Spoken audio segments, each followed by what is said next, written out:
আপনারা দেখেছেন 5 আগস্টের পরে বাংলাদেশকে অস্থিতিশীল করবার জন্য রাম বামরা শাহবাগীরা অনেক চেষ্টা করেছে, কিন্তু তারা সফল হয় না। এর কারণটাই হচ্ছে আগামী বাংলাদেশ হবে ইসলামের বাংলাদেশ।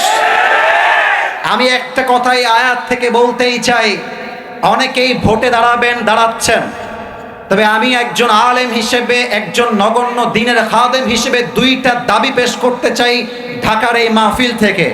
যদি একমত হন আওয়াজ দিয়ে বলবেন, ঠিক না হয় চুপ করে বসে থাকবেন। দেখা যাক আপনারা একমত হন কিনা। আমরা আগামী বাংলাদেশে কোনো প্রধানমন্ত্রীকে নারী হিসেবে আর দেখতেই চাই না।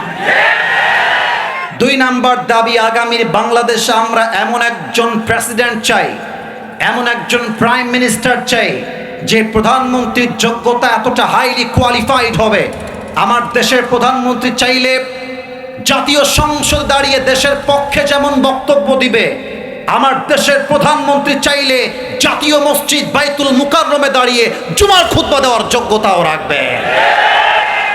আর এই প্ল্যানকে যারা মুছে দিতে চাইবে, এই প্ল্যানকে যারা বরবাদ করতে চাইবে, আগের বারে তো তারা দিল্লি পালিয়ে গিয়েছে, ইন্ডিয়া পালিয়ে গিয়েছে, আপনারা পালাবার সুযোগটা পর্যন্ত খুঁজে পাবেন না ঢাকার ভাড়া। এখানে কওমি আলেমরা আছেন, মাদ্রাসার ছাত্ররা আছেন, আমিও মাদ্রাসার ছাত্র। আমি দল মত নির্বিশেষে একটা কথা বলতে চাই। আল্লামা দেলোয়ার হোসেন সাঈদী, নাম তো শুনেছেন আপনারা সবাই? একটু আস্তে বললেন যে ভাইরা, নাম শুনেছেন আপনারা সবাই? উনি বলতেন, আমরা হক কথা বললেই গালি আসে, আমরা হলাম মৌলবাদী, জঙ্গিবাদ, ভণ্ড হুজুর। হ্যাঁ, এই গালি আমরা খাই। তবে উনি বলতেন, মৌলবাদ বললে আমরা মোটেও রাগ করি না। কেন রাগ করি না? এর কারণ হচ্ছে মৌলবাদ আসছে মূল থেকে। এই মনোযোগ দেন, turn off your phone right now. এই ফোনটা যুবকদের জীবনটাই নষ্ট করে দিয়েছে। এই যে ভিডিও করছে, গার্লফ্রেন্ডকে দেখাবে যে হুজুরকে আমি দেখে আসলাম আজকে। What is this? তোমার উদ্দেশ্য হবে আমি এই মাহফিলে আসছি আল্লাহর জমিনে আল্লাহর দ্বীনকে বিজয় করবার জন্য। তুমি খালিদ বিন ওয়ালিদের সন্তান, তুমি ওমরের উত্তরসূরি, আর তোমার একটা স্লোগান বাতিলের মসনদকে কাঁপিয়ে তুলবে ঢাকার সবারের ভাইরা আমার। মোবাইল ফোনটা অফ রাখো, আমার কথায় মনোযোগ দাও। আমি বলছিলাম যেই কথা, আমরা হলাম মৌলবাদী, আমরা এসেছি মূল থেকে। মূল মানে কোরআন, মূল মানে হাদিস, মূল মানে আল্লাহ তাআলা, মূল মানে হচ্ছে হিজ লাস্ট মেসেঞ্জার মুহাম্মদ সাল্লাল্লাহু আলাইহি ওয়াসাল্লাম। অতএব আমরা মূলবাদী, তোমরা আগাবাদী। বলেন তো সাভারের ভাইয়েরা, গাছের আগায় শক্তি বেশি না গোড়ায় শক্তি বেশি? এই সামনে তাকাও, সামনে সামনে। I'm here man, why you are looking backside man? Look at me, আমাকে দেখেন। আমি বলছি গাছের আগায় শক্তি বেশি না গোড়ায়? উনি বলতেন তোমরা থাকো গাছের আগায়, বাড়াবাড়ি বেশি করতে চেও না।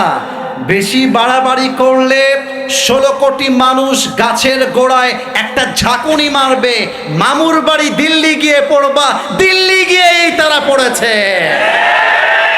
অতএব ডক্টর ইউনূস সহ আমরা সবাইকে সম্মানের সঙ্গে বলতে চাই, যারা এই স্কুল কলেজে গিয়ে কোরআনকে অসম্মান করবে, এদেরকে সাধারণ শাস্তি দিলে আমরা মানতে পারবো না। এদেরকে বাইতুল মুকাররমে ফাঁসির কাস্টে ঝুলিয়ে হত্যার রায় পাস করতে হবে। এজন্য আল্লাহ বলছেন, বান্দা শোনো, আমি আল্লাহ যা লিখে রেখেছি তার বাহিরে কিছুই হবে না। আর আমি আল্লাহ যা লিখে রাখি নাই, হাজার চেষ্টা করলেও কেউ কিছু করতে পারবে না। সব ক্ষমতা একজনের হাতে, তিনি কে? বলেন তো আমাদের জাতির পিতার নাম কি? Maybe you have confusion about it. উত্তরটা আসতে হলো যে জাতির পিতার নাম। এখানে কিন্তু আওয়ামী লীগের ভাড়া থাকতে পারেন। আমি আমার কথা কিন্তু মাইন্ডে নেবেন না। আমি কিন্তু কোনো দল মতকে ছোট করার জন্য এখানে আসি না। আমার কথা হচ্ছে, মুসলমান হিসেবে কেউ যদি জাতির পিতা ইব্রাহিম আলাইহিস সালামকে না বানিয়ে অন্য কোনো ব্যক্তিকে জাতির পিতা বানিয়ে দেয়, তার ইমানে নির্ঘাত সমস্যা রয়েছে।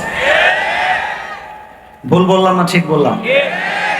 সামান্য কয়েকটা টাকার জন্য তারা জাতির পিতার নামটা যেই কয়েকবার উচ্চারণ করেছে, আমি আসিফ মনে করি এই কয়েকবার আল্লাহর নাম জিকির করলে, উচ্চারণ করলে জান্নাতটাই ওয়াজিব হয়ে যেত মনে হয়। ছোট্ট একটা কথা মনে পড়ে গেল, বলা যাবে নাকি যাবে না? না না, আপনারা রাগ করবেন মনে হয়। আরে বলা যাবে নাকি যাবে না বলেন? বিদেশ থেকে একজন লোক আসছে, বাংলাদেশের চট্টগ্রামে ল্যান্ড করেছে। বলেন তো বিভাগটার নাম কি? গ্রাম? আওয়াজটা কম আসছে। কি গ্রাম? চট্টগ্রাম থেকে আসার সময় রাস্তায় বিশাল বড় একটা টানেল পড়েছে। বলছে এই টানেলটার নাম কি? বলছে এটার নাম হচ্ছে বঙ্গবন্ধু টানেল। কি টানেল? ভাইরা একটু কথা বলেন না কেন? কি টানেল?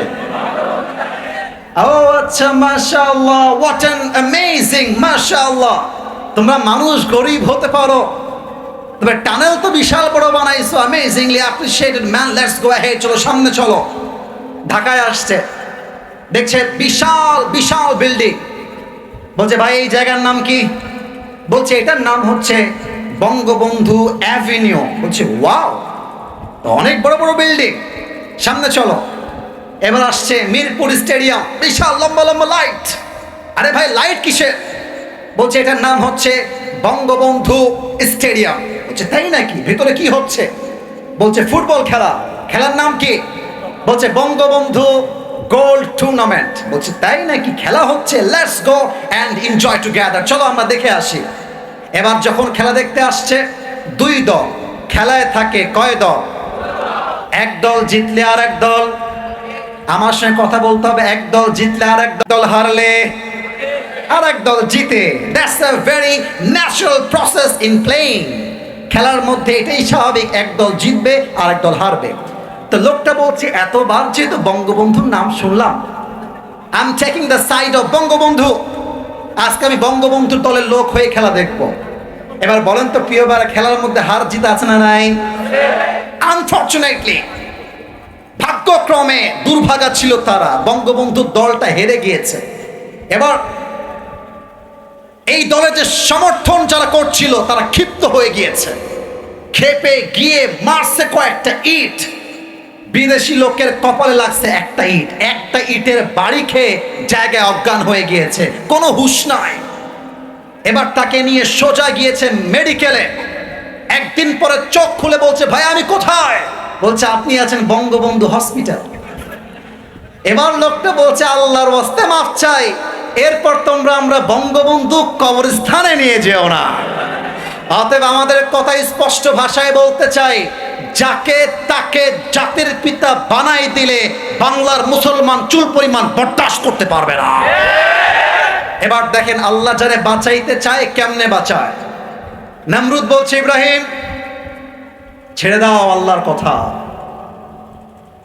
ছেড়ে দাও ইমানের কথা, যদি ছাড়ো मैं तुम्हें छोड़ दूंगा और अगर नहीं छोड़ते तो मैं तुम्हें नहीं छोड़ूंगा। কি করবা তুমি বলো? ইব্রাহিম বললেন এক কথা, সাভারের যুবক ভাইরা গান খাড়া করো, বুকের তাজা রক্তকে অ্যাক্টিভ করে আমার কথা শুনতে হবে। ইব্রাহিম আলাইহিস সালাম বললেন এক কথা, আমার জীবন যাবে আমার ঈমান যাবে না। নমরুদ বলল আগুন নিয়ে আসো, আগুনের কুণ্ডলি জ্বালিয়ে দাও। এমন কেউ জানে না এই ঘটনা, এখানে এমন কেউ নেই, আমি জাস্ট বলছি, একটা উদ্দেশ্য আছে আমার, একটু পরেই বলছি। আগুনে যখন ফেলা হবে, জিবরাইল বলছে ইব্রাহিম আমি তোমার বন্ধু, আমার কাছে সাহায্য চাও। আরে ঈমান কাকে বলে রে ভাই? ইব্রাহিম বলছে আমি তো এমন কোন রবের ইবাদত করি না যেই রব তার বান্দার দুঃখ কষ্ট নিজের চোখে দেখে না। সুবহানাল্লাহ পড়ে। আমি যেই রবের ইবাদত করি তিনি আমাকে বাঁচাবেন। Exactly it happened to the same process. নমরুদ বলল তাকে ফেলে দাও। আল্লাহ বললেন কুলনা ইয়া নারু কুনি বারদাও ওয়া সালামান আলা ইব্রাহিম, হে আগুন আমার বন্ধু ইব্রাহিমের জন্য শান্তিদায়ক ঠান্ডা হয়ে যাও। আল্লাহর আদেশ পাওয়া মাত্র আগুনটা এত ঠান্ডা হলো, ইব্রাহিম আগুনে পড়লো ঠিকই, তার দেহের অঙ্গ প্রত্যঙ্গ পোড়া তো দূরের কথা, তার দেহের জামাটা পর্যন্ত পড়তে পারে না। আল্লাহু আকবার।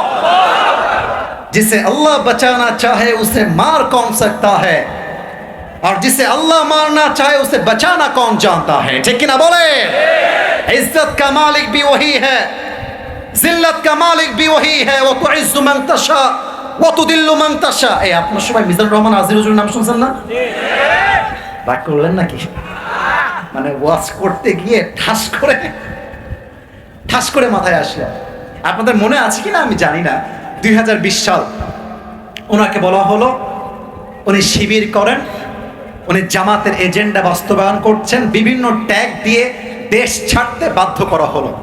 তারা ভাবলো আজহারি মনে হয় দেশে আর ফিরে আসবে না। আল্লাহ বলছেন तुम जो कहते हो वही नहीं होने वाला है, मैं जो कहता हूं वही होने वाला है। তোমরা তাকে অসম্মান করে বিদায় করছো, তো মাথায় রেখো এমন একটা দিন আসবে তোমরা পালিয়ে যাবা, আজহারি বিজয়ের বেশে দেশে ফিরে আসবে। এটাই হয়েছে।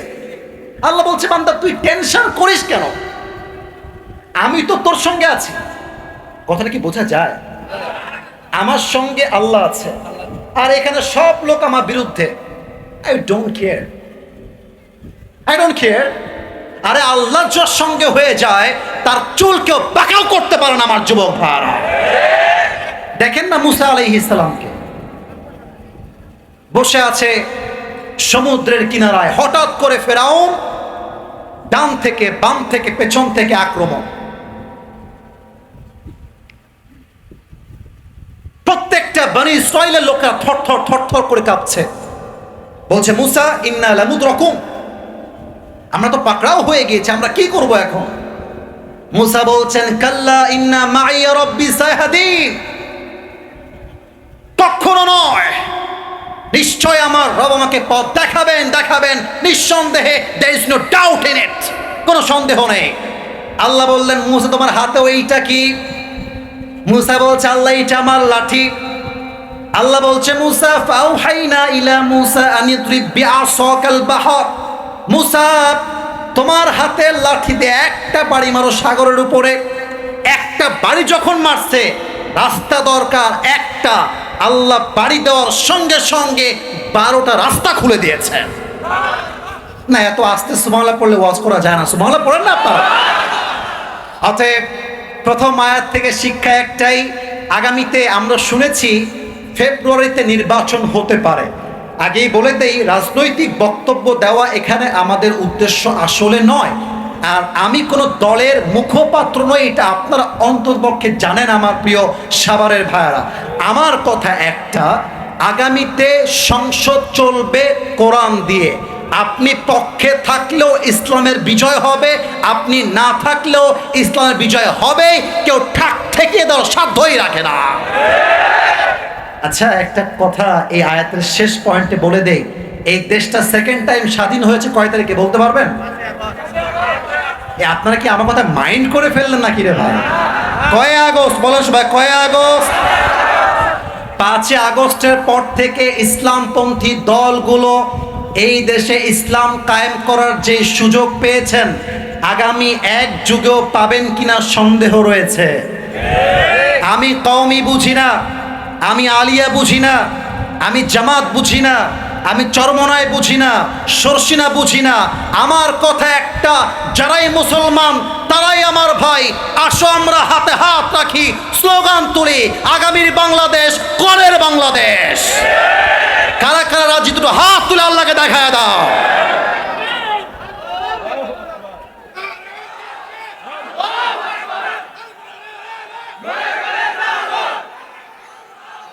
আরে জোর নাই রে, জোর নাই, বিয়ে হবে না রে। আপনারা আমার সঙ্গে তাকবীর দেন, কাশি দেন একটা।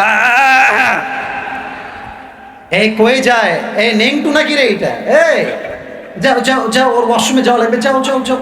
আপনারা আমার দিকে তাকান, সবাই সবাই একটা কাশি দেন। নারে তাকবীর, নারে তাকবীর। Second ayat, Allah Ta'ala বলছেন whoever trusts in Allah subhanahu wa ta'ala, Allah is sufficient for him. যে ব্যক্তি আল্লাহর উপরে ভরসা করবে, আল্লাহ বলছেন আমি একাই তার জন্য যথেষ্ট হয়ে যাব। সুবহানাল্লাহ বলেন সবাই। এবার সবাইকে প্রশ্ন করতে চাই একটা মেধার প্রশ্ন। এই যুবক ভাইয়ারা অ্যাক্টিভ হও। বলেন তো আমার নবীর সবচাইতে কাছের মেয়ে, কলিজার টুকরা মেয়ে, কি নাম ছিল? মাশাআল্লাহ, একটাও ভুল হয়নি, সবাই এক্স্যাক্টলি দ্য সেম নেম। মাশাআল্লাহ। আবার বলেন নবীর সবচাইতে কাছের কলিজার টুকরা মেয়ের নাম কি ছিল? রাদিয়াল্লাহু তাআলা আনহা। আর একটা প্রশ্ন করব, বাধাবার স্বার্থে নয়, আমি আপনাদেরকে অ্যাক্টিভ দেখতে চাই। বলেন তো ফাতেমার স্বামীর নাম কি ছিল? আলী রাদিয়াল্লাহু তাআলা আনহু। Last question for all the people, বলেন তো তাদের এই পরিবার থেকে, এই বংশ থেকে দুইজন সন্তান এসেছে, এক হচ্ছে হাসান, দুই হচ্ছে, এটা কি বোঝা যায় নাকি যায় না? মাথায় রাখতে হবে, খালি ভালো জামাই হইলেই হয় না, জামাই হওয়া লাগে ব্যক্তিত্ব সম্পন্ন, তবেই শ্বশুর বাড়ির লোক সম্মান করতে বাধ্য হয়। আজকালকার জামাইরা সপ্তাহে সপ্তাহে শ্বশুর বাড়ি যায়। আরে মিয়া, আপনি হবেন এমন জামাই, যেই জামাই বলবে আব্বা যান, আপনি আপনার মেয়েকে দিয়েছেন, এর চাইতে বড় চাওয়া আমার কাছে আর কোনো কিছু নেই। আরে আমার তো কিছুই লাগবে না, আপনার লাগলে আমাকে বলবেন, আমি আপনাকে দেওয়ার চেষ্টা করবো, ঠিক কিনা বলে? ছি ছি ছি ছি ছি। বউকে চাপ দিয়ে বলে তোর বাপকে বল আমার ব্যবসার জন্য 2 লাখ টাকা দিতে, নইলে আমি তোরে এখনই তালাক দিব। তোর মতো কাপুরুষ এই জমিনে দ্বিতীয় আর কেউ হতে পারে না। আরে আলীর দিকে তাকা, অসহায় যুবক, গরিব যুবক, এতটা ব্যক্তিত্ব সম্পন্ন ছিল, নবীর মেয়েকে আজীবন আগলে রেখেছেন, একটা পয়সা ডিমান্ড করেন নাই, ঠিক কিনা বলেন? আবার বীর পুরুষ কত তাওয়াক্কুল বুঝাচ্ছি যে আলী রাদিয়াল্লাহু তাআলা আনহুর তাওয়াক্কুল এর লেভেলটা কত বেশি ছিল। আমার কথা কি বলা যাবে নাকি যাবে না? প্রিয় ভাইয়ারা, আপনাদের চাইতে আমি আসিফ হুজুরের গরম সবচেয়ে বেশি লাগছে। আমার এই ভেতরে কেউ যদি হাত দিতে পারতো, বোঝাতে পারতাম, এই পুরোটাই ভিজে গেছে। আমি চাইলে ডিক্লেয়ার দিয়ে বলতে পারি আমার 1 ঘন্টা শেষ বা প্রায়, আমি এখন উঠে যাব। না, আমি বলবো না, কারণ সব জায়গায় আইন দিয়ে হয় না, নিয়ম দিয়ে হয় না, ফর্ম দিয়ে হয় না, ভালোবাসা দিয়েও তো মাঝে মাঝে হিসাবটা করতে হয় সবার ভাইয়ারা। So I'm trying my best, I'm struggling a lot, I'm trying my heart, আমি চেষ্টা করছি। মাত্র 12টা পর্যন্ত ওয়াজ হয়ে দোয়া হয়ে যাবে, থাকা যাবে নাকি যাবে না? 2 হাত তোলেন সবাই, এটা তাকবীর দেন, নারে তাকবীর। হাত একটু উঁচু করেন তো, হাত একটু উঁচু করেন, বলেন সবাই হুজুর। मैंने सुना नहीं और भी जोर से बोलो হুজুর। আমরা সাভারের মানুষ ওয়াদা দিলাম, আর 10টা মিনিট ওয়াজ শুনে দোয়া করে বাসায় যাব। তার আগে আমরা কেউ যাব না। এই যে এরকম যাব না, বলেন সবাই ইনশাআল্লাহ। এবার হাদিস শোনেন, লা ঈমান আলা লিমাল্লা আমান আলা। যার কথা ঠিক নাই তার ইমানের ঠিক নাই। এবার যদি কেউ উঠে যায় তার ইমানটা দুর্বল হয়ে যাবে, ঠিক কিনা বলেন? আসুন আমরা তাওয়াক্কুল কাকে বলে আলীর জীবন থেকে শিখে নেই। খন্দকের যুদ্ধে যখন কাফেররা অ্যাটাক করা শুরু করলো, কাফেরদের সবচেয়ে বীর বাহাদুর পুরুষের নাম ছিল আমর বিন মারহাব। ডাক দিয়ে বলছে, এই মদিনার মুসলমানেরা কে কোথায় আছিস, বের হয়ে আয়। যদি তোর বুকের পাটা থাকে আমার সঙ্গে যুদ্ধ কর, দেখি কার বুকের পাটা কত বড়। সবাই বের হয়ে আসছে, কিন্তু ওর সামনে কেউ যায় না, ইভেন ওমরে ফারুকও যায় না। এবার দেখেন আলী রাদিয়াল্লাহু তাআলা আনহু দাঁড়িয়ে গিয়েছেন, বলছেন, ইয়া রাসূলুল্লাহ, গিভ মি চান্স, আমাকে একটা সুযোগ দেন, আমি যাব। নবী বলছেন, হ্যাঁ আলী, বসো বসো বসো, তুমি বাচ্চা মানুষ, তোমার দরকার, তুমি বসো। একবার বসে গেছে, সেকেন্ড টাইম, ইয়া রাসূলুল্লাহ আমাকে চান্স দেন, বসো, বসে গেছে। 3 নাম্বার টাইম, আবার রাসূল আমাকে চান্স দেন। রাসূল বুঝে গিয়েছে ছোট মরিচের কথা শেষ ভালো, যার সব ভালো তার এটা শেষ হাদিস। বলেন সবাই, ছোট মরিচের। মাঝে মাঝে এমন মানুষ বিজয় এনে দেখায় দেয়, যাকে দেখলে বোঝাই যেত না সে বীর পুরুষের সন্তান, ঠিক কিনা বলেন? এবার আলী রাদিয়াল্লাহু তাআলা আনহুর হাতে আল্লাহর রাসূল একটা পরিচয় দিলেন, তার নাম হচ্ছে জুলফিকার। আলী রাদিয়াল্লাহু তাআলা আনহু তরবারি নিয়ে আমর বিন মারহাবের সামনে স্ট্যান্ডলি দাঁড়িয়ে গিয়েছে, বাঘের বাচ্চার মতো। আমর বিন মারহাব কেমন ছিল, আমার দিকে একটু তাকাবেন সবাই এবার, নয় আমি হাদিসটা ভালোভাবে ব্যাখ্যা করতে সক্ষম হব না। আমি একটু অভিনয় করছি, এটা জায়েজ, just to make people understand what is the topic that I am talking about. আমি বোঝাতে চাই যে আমি আসলে কি জিনিসটা হাইলাইট করছি from the Sunnah, from the হাদিস। Please look at my body, আমাকে দেখেন সবাই, হাদিসটা ব্যাখ্যা করতে চাই। আলী রাদিয়াল্লাহু তাআলা আনহু আমর বিন মারহাবের চাইতে হাইটে ছোট, তার দেহের পোশাক একদম ভেরি সিম্পল। আমর বিন মারহাব হাইটে ভেরি টল, অনেক লম্বা। তো আমর বিন মারহাব এমন করে দাঁড়িয়ে আছে, আলী তার সামনে এসেছে যুদ্ধ করবার জন্য। তো ব্যাপারটা কেমন ছিল যে আমর বিন মারহাবকে আলী যদি দেখতে চায় তাহলে কপালটা এমনি তুলতে হবে, আর আলীকে যদি আমর বিন মারহাব দেখতে চায় কপালটা এমন করে নামাইতে হবে। কথা কি বোঝা যায় নাকি যায় না? একটু বললে একটু মোটিভেট হবো বলার জন্য। কথা কি বোঝা যায় নাকি যায় না? দুই নাম্বার পার্থক্যটা হচ্ছে আমর বিন মারহাবের পুরো দেহটাই হচ্ছে লোহার পোশাক, আলীর পোশাকটা হচ্ছে জামার পোশাক, কাপড়ের পোশাক। এবার আমর বিন মারহাব বলছে, এই বাবু তুমি কে গো? আলীকে বলছে, এই বাবু তুমি কে গো? আলীর কলিজায় গিয়ে আঘাত লেগেছে। আরে বেটা, তুই কারে বাবু বলিস? কে বাচ্চা?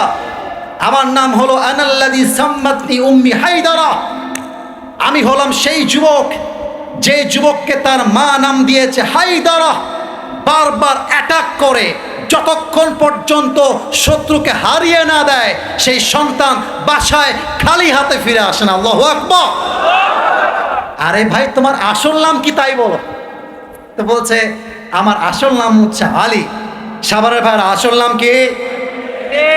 ও আচ্ছা আচ্ছা, তুমি কি আলী বিন আব্দুল মুত্তালিব? তোমার বাপ কি আব্দুল মুত্তালিব? বলছে না না, আমার বাবা হচ্ছে আলী বিন আবি তালেব। বলছে আরে ভাতিজা, তোমার বাপ তোমার ভাই লাগে, তুমি আমার ভাতিজা, আমি তোমার চাচা, তুমি বাচ্চা মানুষ, তোমার সঙ্গে আমার যুদ্ধ আমার প্রেস্টিজে বেঁধে যাবে। Please turn back, go back. আরে বাবু যাও তো, তুমি বাচ্চার গায়ে হাত তুলে না, তুমি যাও, তুমি যাও। এবার দেখেন আলী রাদিয়াল্লাহু তাআলা আনহু তাওয়াক্কুল কত হয়। বলছে আরে বেটা, তুই কারে বাচ্চা বলিস? একবার যুদ্ধ করেই দেখ না, তোর মাথার কল্লা দেহর থেকে বিচ্ছিন্ন করতে 1 মিনিট সময় লাগবে না। আল্লাহু আকবার। এই কথা শুনে আমর বিন মারহাবের রক্তে আগুন ধরে গিয়েছে। বলছে ও আচ্ছা তাই নাকি, তো আয় আমাকে মার দেখি তোর সাহস কত বড়। আলী বিন আবি তালেব বলছে আমি মুসলমান ঘরের সন্তান, আমরা আগ বাড়িয়ে কাউকে মারতে যাই না। যদি কেউ মারতে আসে আমরা ডিফেন্স অ্যাটাক করতে জানি। এই দেশটা সেকেন্ড টাইম স্বাধীন হতো না যদি আবু সাইদ তার বুকটা পেতে দিয়ে তাজা রক্ত জমে না ঢালতো যুবক। তো আবু সাইদ যখন আহত হয়েছে, আমরা আহত হয়েছি। যখন আবু সাইদের বুকে গুলি লেগেছে, তার গায়ে লাগে নাই, বাংলার ধামাল ছেলের প্রত্যেকটা যুবকের কলিজায় গিয়ে গুলি লেগেছে যুবক ভাইরা। আমরা সরকার নামাতে চাই নাই, আমরা বলেছি কোটার সংস্কার চাই, দেশটাকে সংস্কার করতে চাই। কিন্তু তারা অ্যাটাক করে প্রমাণ করেছে মুসলমান কখনো আগ বাড়িয়ে আঘাত করতে যায় না। বাট মুসলমানকে কেউ আঘাত করতে আসলে মুসলমান রুখতে হয় কেমন করে, এটাও মুসলমানরা জানে, ঠিক কিনা বলে? আরে বলছে বেটা তুই আগে আয়, দেখি কার কত শক্তি। এবার আরেকটু অভিনয় করছি, হাদিসের লাস্ট স্টেজে আছি, মাইক থেকে একটু দূরে যাব, কথা বুঝতে একটু সমস্যা হতে পারে, একটু মনোযোগ দেন। আমর বিন মারহাব 2 হাত এমন করে উঁচু করেছে তরবারি ধরে, just like this.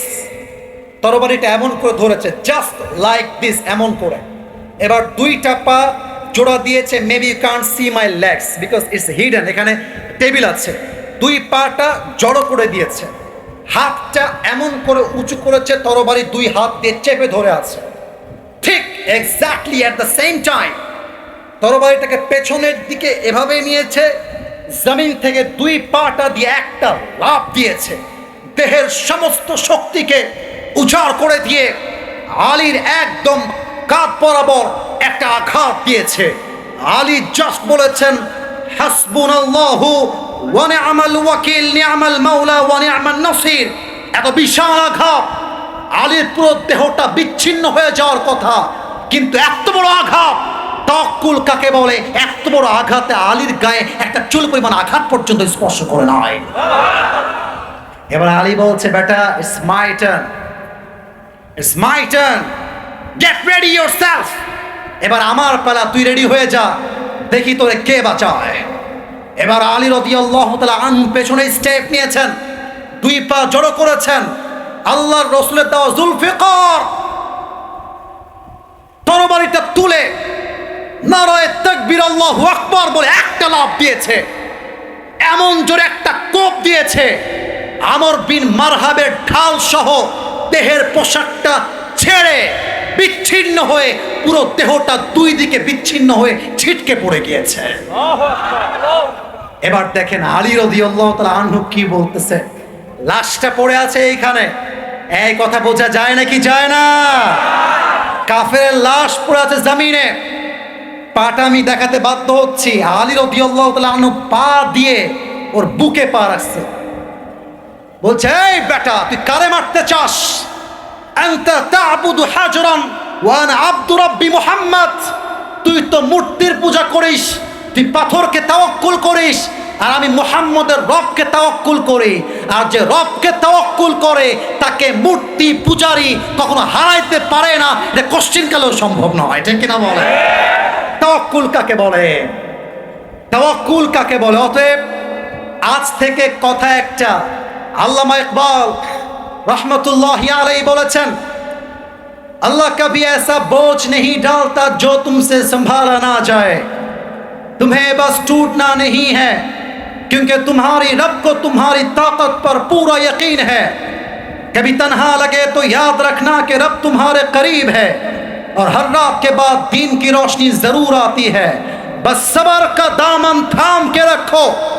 Dear my people of ढाकावासी, I repeat again, बस सबर का दामन थाम के रखो, यही तुम्हारी सबसे बड़ी ताकत है। और याद रखना, जो आज टूटा है वो कल तुम्हारे लिए रहमत का वजह जरूर बनेगा, ठीक ना बोलें? अरे भरोसा रखो, फाइन्ना माल उसरी युसरा, কষ্টের সাথেই রয়েছে স্বস্তি। অতএব ভয় পাওয়ার কোনো প্রয়োজন নেই, সামনে এগিয়ে যান। আশা করা যায় আগামী বাংলাদেশ হবে ইসলামের বাংলাদেশ, ঠিক কিনা বলে? দুটো হাত তুলেন সবাই, এবার দুইটা হাত তুলেন। মাশাআল্লাহ, দাঁড়িয়ে থাকা ভাইরা একটু হাত তুলবেন। Thank you everyone to listen to me from the beginning to the last. একটু তাকবীর দিব, তারপরে দোয়া হয়ে যাবে। আমরা শেষ ভালো যার, বলে না, রেকর্ড হচ্ছে, শেষ ভালো যার, একটু কাশি দেন। প্রিয়রা, তাকবীর দিবেন, বোঝাই দিবেন, হুজুর আমরা শুরুতেও বাঘের বাচ্চা, শেষেও বাঘের বাচ্চা। কেউ যদি উঠে যায় লুঙ্গি টান দিয়ে ধরে বসায় দিবেন। তাকবীর দেন, নারায়ে তাকবীর, নারায়ে তাকবীর। আল কোরআনের আলো ঘরে ঘরে নয়, বলতে হবে সংসদে জালো। লেটস ট্রাই এগেন, আবারও বলছি, আল কোরআনের আলো, আল হাদিসের আলো, কোরআন হাদিস যেখানে, আলেম ওলামা যেখানে, ঢাকাবাসী যেখানে, আল্লাহ কবুল করুক, পড়েন সবাই আমিন।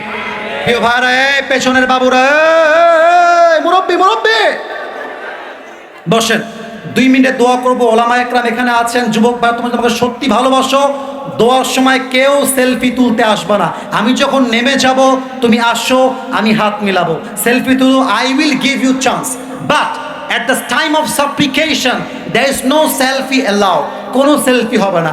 আমি অল্প দোয়া করব, সবাই জাস্ট একটু আদবের সঙ্গে বসে দুরূদ শরীফ পড়ো। আল্লাহুম্মা সাল্লি আলা মুহাম্মদ ওয়া আলা আলি মুহাম্মদ কামা সাল্লাইতা আলা ইব্রাহিম ওয়া আলা আলি ইব্রাহিম ইন্নাকা হামিদুম মাজিদ। প্রিয় ভাইরা আমার, কেউ বিশৃঙ্খলা করবেন না, কেউ উঠবেন না, বসেন 2 মিনিট।